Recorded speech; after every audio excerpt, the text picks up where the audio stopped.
Bueno, gracias por mantener la sintonía con Foco Político, con Carlos del Pozo a través de ATV, Canal 35 en este domingo por la tarde. Pues me lleva de mucho placer porque ahora vamos a conversar con una periodista de experiencia, sobre todo que siempre ha estado dedicada a los temas internacionales, pero también es miembro de esta importante plataforma de AC de Media. Nos acompaña Yasmín Cabrera. Yasmín, gracias por acompañarnos. ¿Cómo estás? Muy bien, muy contenta de ser tu invitada nuevamente a este es. programa Foco Político para hablar de los diferentes temas internacionales en un punto en el que el mundo entero está en expectativa, primero porque iniciamos un nuevo año con múltiples cambios, nuevas elecciones, nuevos presidentes y segundo porque asume el presidente de la gran potencia, Estados Unidos, Donald Trump, una persona controvertida, que ha hecho algunas declaraciones agresivas, que ha creado mucha incertidumbre entre sus aliados, no solo entre sus enemigos, sino sus aliados, de qué va a pasar con Estados Unidos en este nuevo periodo presidencial de Donald Trump. ¿Qué cambios tendrá y con qué actitud vendrá Donald Trump? Precisamente el lunes, mañana, pues asume Donald Trump con muchas expectativas, que inicia con un cambio dramático en el protocolo. No se estilaba en la diplomacia norteamericana invitar, por ejemplo, a mandatarios a la toma de posesión de sus presidentes. Eso era un papel reservado solo a los cancilleres. Y entonces él ha hecho una selección como de 5 presidentes, dentro de lo que se destaca Javier Milei. Hay 2 primeros ministros, como está Giorgia Meloni, está creo que el de Hungría, está también invitado el de El Salvador, que es Bukele, y creo que también está invitado, bueno, había otro, se me escapa ahora en este momento cuál es el 5.º invitado que ha hecho Donald Trump, y esto cambia un poco la tradición. Entonces, las expectativas que hay con Donald Trump, desde tu punto de vista, con respecto a que si tú crees que él va a poder hacer todo lo que él ha prometido hacer para hacer América grande cuando solamente tiene un periodo de 4 años. Mira, yo entiendo que él tiene un apoyo mayoritario porque ganó ambas cámaras, la Cámara de Representantes y también ganó el Senado, y también a su favor tiene una gran mayoría en el Tribunal Supremo. Al mismo tiempo, vemos, o sea, cambios radicales, amenazas que realiza, que muchos nos preguntamos, ¿es una forma de negociar, es una forma de amenazar para lograr lo que tú entiendes, lo que tú quieres para tu país? Porque hemos visto declaraciones que para muchos nos suenan hasta disparatadas, como que quiere que Canadá sea Estado de Estados Unidos, que quiere cambiar el nombre del Golfo de México como Golfo de América, que quiere recuperar el Canal de Panamá, retomarlo bajo el argumento de que las tarifas para pasar el barco desde ambos océanos están muy costosas y de que hay una intervención directa por parte de China. Pero no solo eso, él ha ido tan lejos como presentar el argumento de que si no le compras, si no le venden, si no le hacen una oferta sobre Groenlandia, va a haber una intervención militar en Groenlandia. ¿Qué pasa en Groenlandia? Groenlandia forma parte de Dinamarca y Dinamarca es parte de la OTAN, la Alianza del Atlántico, que es una alianza de Europa con Estados Unidos. Entonces tú te preguntas, o sea, ¿va Donald Trump a agredir a sus aliados? Hay mucho nerviosismo porque con la justificación de que hay migración, con la justificación de que los aranceles están altos, se está utilizando un lenguaje muy agresivo. Y vemos, por ejemplo, cómo también ponen en el mismo saco Canadá con México y dice, de allá vienen muchos migrantes, y no es así la realidad de Canadá. El tema del fentanilo también, cuando hay un problema de salud pública en Estados Unidos, y bien lo ha dicho la presidenta Claudia Sheinbaum, que ha sido una mujer que se ha puesto los pantalones, que le ha dicho a Trump, no, hay un problema de seguridad en tu país y nosotros vamos a colaborar. O sea, ha tenido una respuesta muy contundente cada vez que hace una declaración. También interesante, que llama mucho la atención, y el mismo Marco Rubio lo dijo en su entrevista para su confirmación ante el Comité de Relaciones Exteriores del Senado, de que probablemente se cataloguen como terroristas los cárteles de drogas en México, lo que podría implicar y lo que preocupa para sus vecinos del sur, porque si se catalogan como terroristas, ¿qué ha hecho Estados Unidos en los últimos años con los terroristas? Los ataca, invade ese país. Entonces, ya ponerle esa designación, esa etiqueta tiene otra connotación.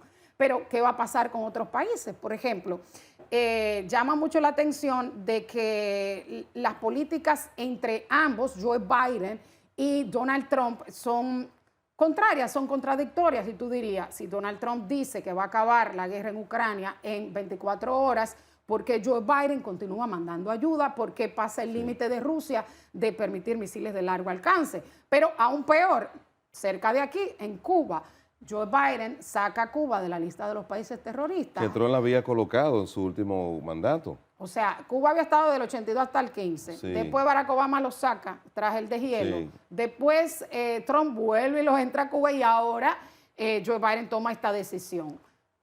Si se sabe que pronto Donald Trump va a arreciar las medidas, va a seguir con las sanciones a Cuba, entonces lo que sí se vio una gran colaboración con el tema en la Franja de Gaza, con el tema de Israel, que ambos tenían una postura similar y ambos se están tirando las flores sobre esta consecuencia. Pero llama mucho la atención las discrepancias y las medidas que se están tomando saliendo Joe Biden y entrando Donald Trump. Fíjate que hay dos cosas que no quisiera que se nos fuera muy lejos, que vamos a hablar de Marco Rubio, pero tomando como referencia esta última huella que has dejado, Joe Biden ha estado, pues, de alguna manera financiando la ofensiva israelí, con recursos, con tecnología. Trump había pedido que antes de él asumir el día 20, él necesitaba que se produjera o quería que se produjera un cese al fuego. Por eso es que cuando se anuncia el cese al fuego entre Israel y el grupo Hamas, entonces viene la disputa de que si es un logro de Trump o es un logro de Biden. Fíjate que en la rueda de prensa Biden le responde al periodista que si era un chiste que estaba haciendo, pero en la práctica, ¿tú no crees que ha influido esa misma fortaleza que le imprime Donald Trump a su discurso, que haya forzado a que realmente Israel haya entendido la necesidad de buscar la vía de parar esa ofensiva? Mira, yo creo que hay varios factores. Desde mayo, Joe Biden ha estado discutiendo negociaciones que se caían por puntos que no estaban de acuerdo, tanto Israel como el grupo Hamas. Pero al mismo tiempo estamos en otro momento de la guerra donde en Israel hay mucha presión por parte de los familiares de los rehenes. Hay grupos de ultraderecha que forman parte del gobierno de Netanyahu que quieren finalizar definitivamente con Hamas, con su capacidad operativa, algo que era visto como casi imposible, porque ese grupo se desarticula y los hijos de los mismos miembros se vuelven terroristas, porque es un asunto que no se está trabajando tanto la causa, y con eso no estoy justificando. El grupo Hamas es un grupo terrorista.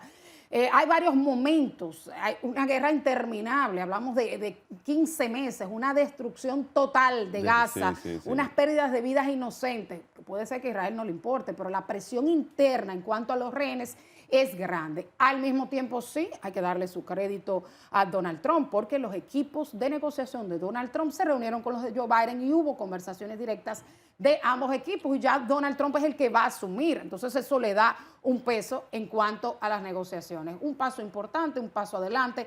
No quiere decir que se va a acabar el conflicto, pero un respiro esperanzador. Ya la Unión Europea ha dicho que va a destinar fondos para la reconstrucción de Gaza. Hay que recalcar, hay que señalar que este acuerdo es un acuerdo prolongado. O sea, hay que ver ahora si se pueden mantener ambas partes, porque en una primera parte son 33 rehenes que se van a entregar. Por cada rehén hay decenas de presos palestinos que Israel le va a entregar al grupo Hamas. Entre esos presos hay algunos que han cometido hechos graves de violencia en Israel.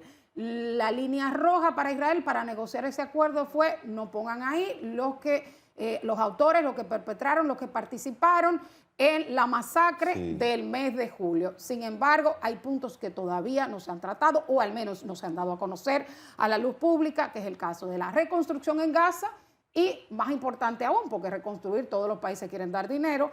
¿Quién va a gobernar Gaza?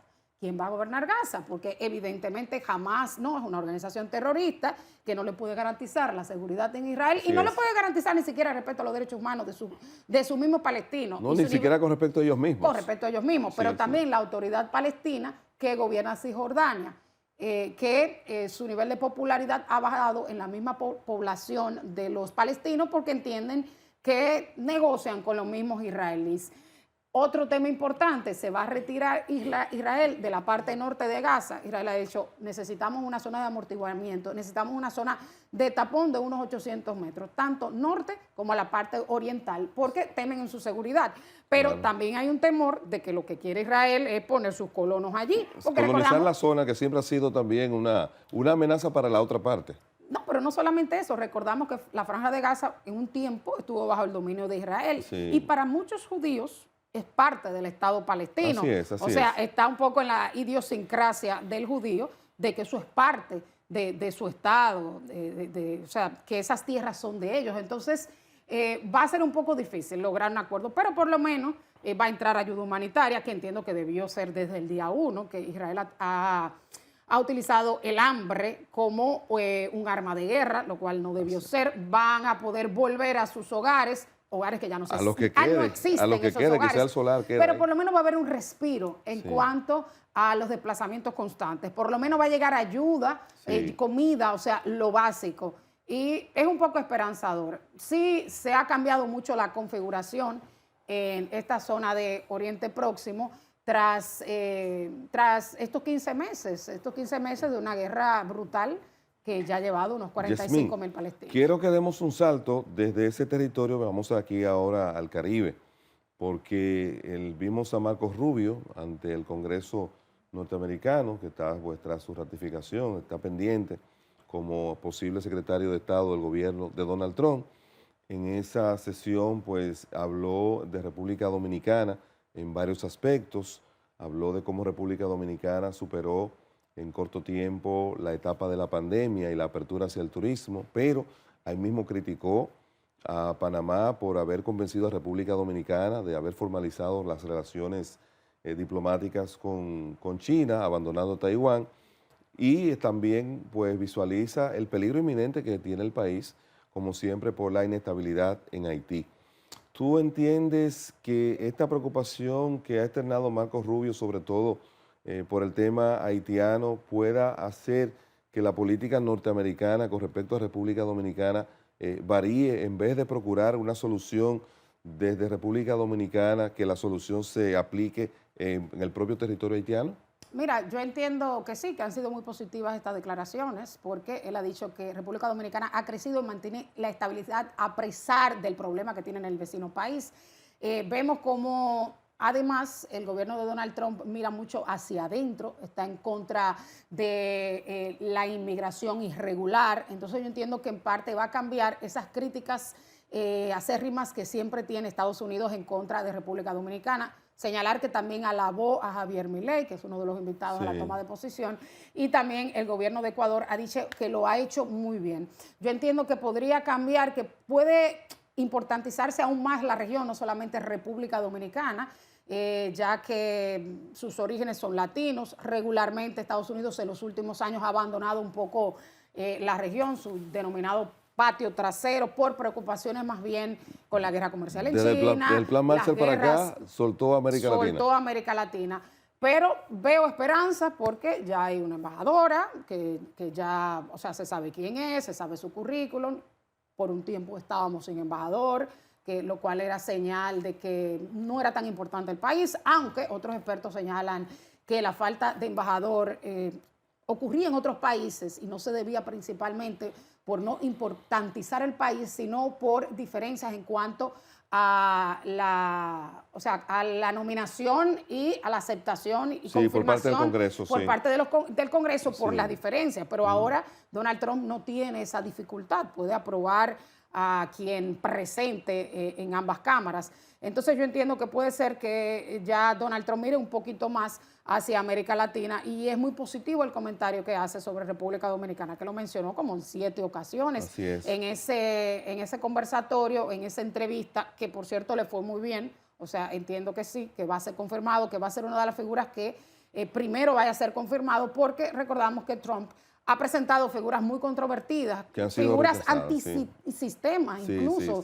figuras que critican la misma posición que van a conducir, que van a dirigir, valga la redundancia. Ese discurso de despedida que emitió el presidente Joe Biden ayer Él hacía mucho énfasis en que la democracia estadounidense está en peligro porque hay una oligarquía que se está apoderando del poder, que ya eso uno lo ha visto en varios tratados, que es la privatización de la política.